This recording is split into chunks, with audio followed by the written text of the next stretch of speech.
Hey, what's going on, everybody? Andrew here, back for our build review show. It is Monday, January 6th of 2025, and on this show, I bring users' builds up live on stream, giving them personalized feedback and advice about things I think that they can do differently in their builds to help improve their post-contest sim ROIs and ultimately help them build and submit stronger lineups into their contests. So we do this show Mondays and Fridays at 5 p.m. Eastern. If you ever want to get signed up for a show, all you need to do is drop your DK username or FanDuel username in the office hours channel. Let me know what sport and slate you want me to review, and I will add you to the list for the next show.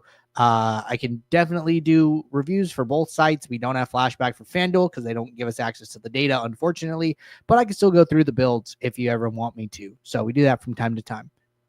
But all right, let's get SaberSim up. We actually only have one user signed up for the show today. I was talking to a couple other users about like potentially signing up, but I didn't get any sign-offs from them. And I only bring users' builds up on stream if they give me permission. So might have some extra people for Friday already lining up here, but we do just have the one user for today. So this is going to be Adam. Adam asked for this in the office hours earlier, and he sent it in. He asked for a PGA review from this last week here. So I have his PGA build all pulled up. Let's go to contest. We'll start here as always. Contest selection looks really, really good, right? All see it like all low stakes, right? Starting from the ground up, dime, quarter, 50 cent, dollar, $3, $5, right? Nice balance, single entries, 3 max, entering less than the maximum into the mini max. So like, hey, being bankroll conscious, I want to, have about $40 in entry fees. 80 lineups puts me right where I want to be, right? So this is perfect. This is everything we like to see here. So this is great. As far as reviews go, why don't we go and review the mini max? I'm hoping it is done.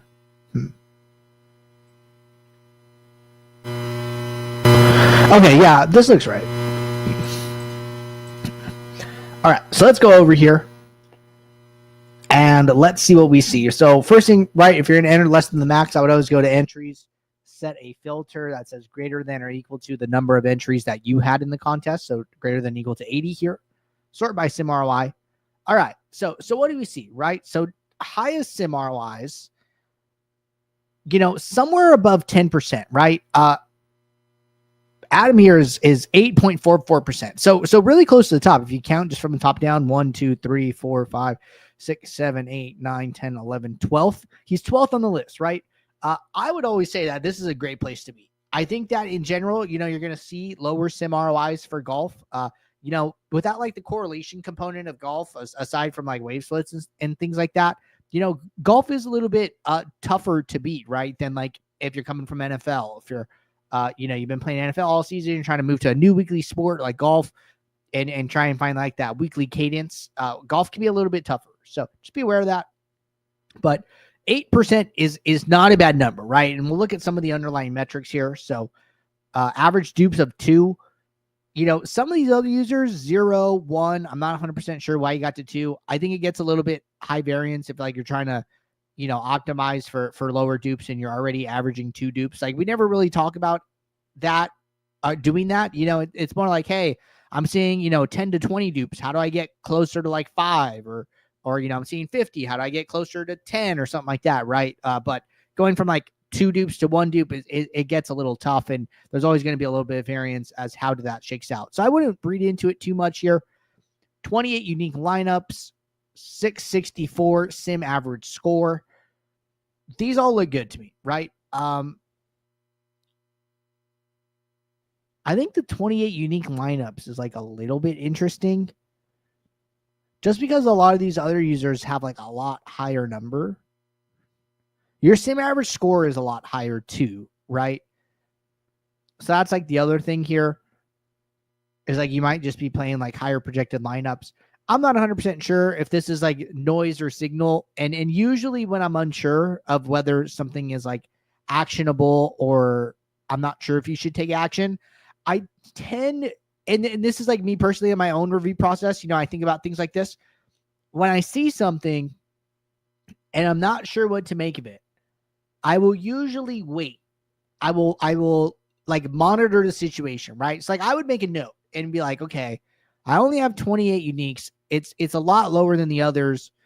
I'm gonna wait and see if this is a trend or if this is just like a one-off occurrence and I don't need to worry about it. So I don't really like to make adjustments until I'm like very positive something is like an issue or can be fixed. I don't know if this is an issue and I don't know if this can be fixed easily.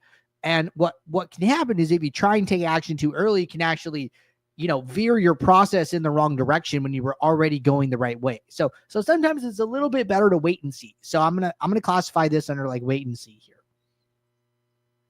All right. With that said, let's go to the build where these lineups came from. And let's see what we see. So 5K lineups, 47K min, 50K max.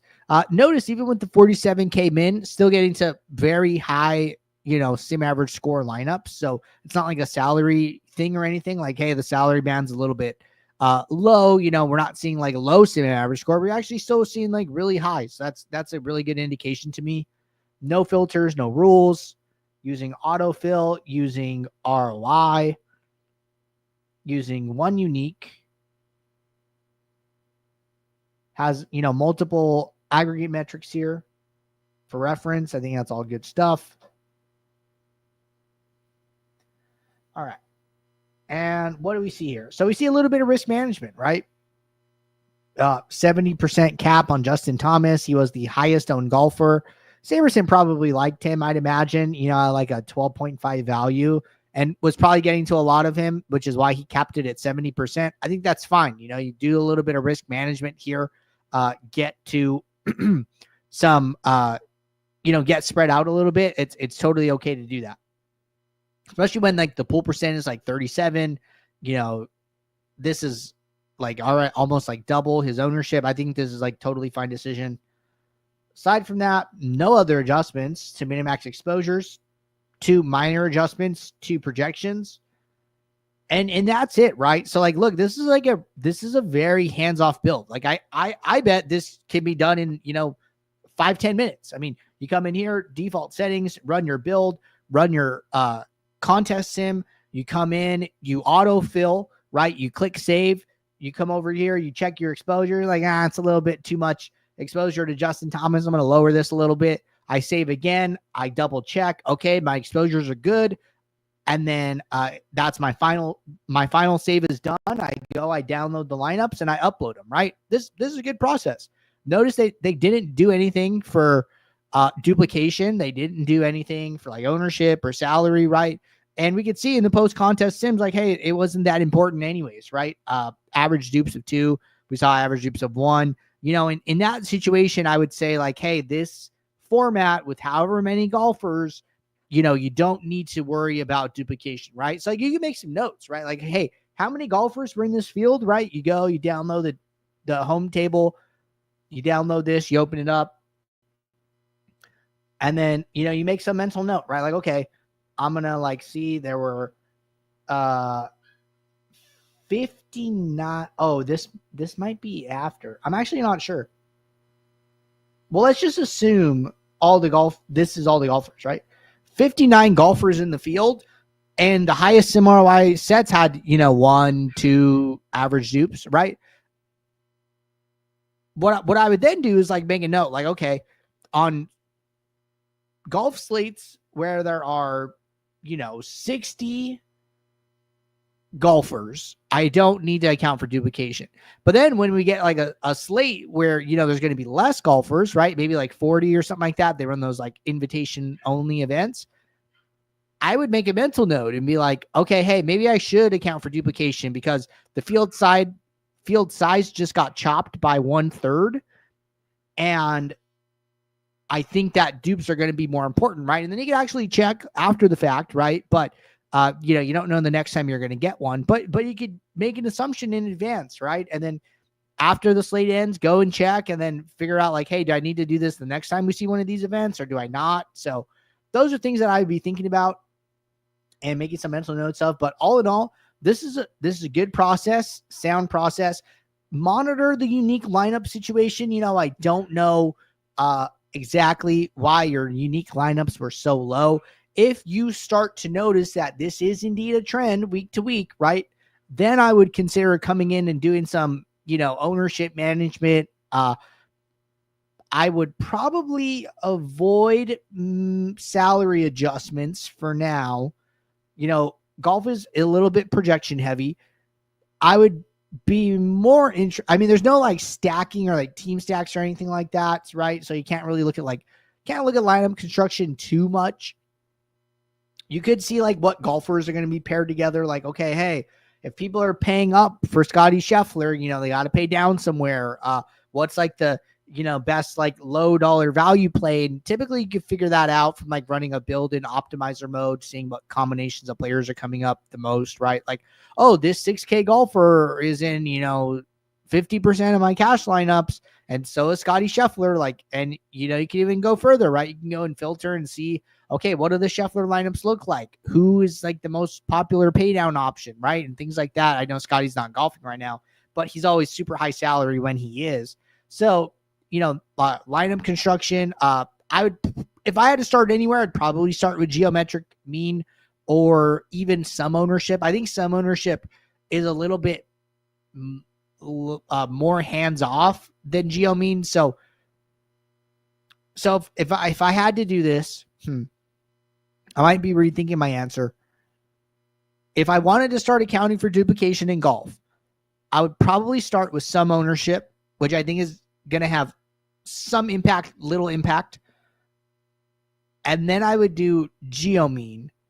And then last I would do salary, if at all. So like some ownership adjustments, geo mean, maybe salary, maybe if you need to go that far, right? But if you do them in order and then you're stacking them on top of each other, I really don't ever think you need to get to salary, but just an important note, just in case it ever comes up. So monitor the unique lineup situation. Start with some ownership adjustments if you need to, then go to geo mean, and then hopefully you don't have to go any further. But all in all, good stuff. Like the process, like the sim ROI. I think you're trending in the right direction early in the year for golf here. So excited to see how that all shakes out for you. All right. That was our only user who signed up for the show here. Reminder, if you guys ever want to get signed up, all you need to do is drop your DK username in the Office Hours channel. Let me know what sport and slate you want me to review. Now I add it to the list for the next show. But until Office Hours tomorrow, I will see you all then. So until then, good luck. Take care. Thanks. Bye.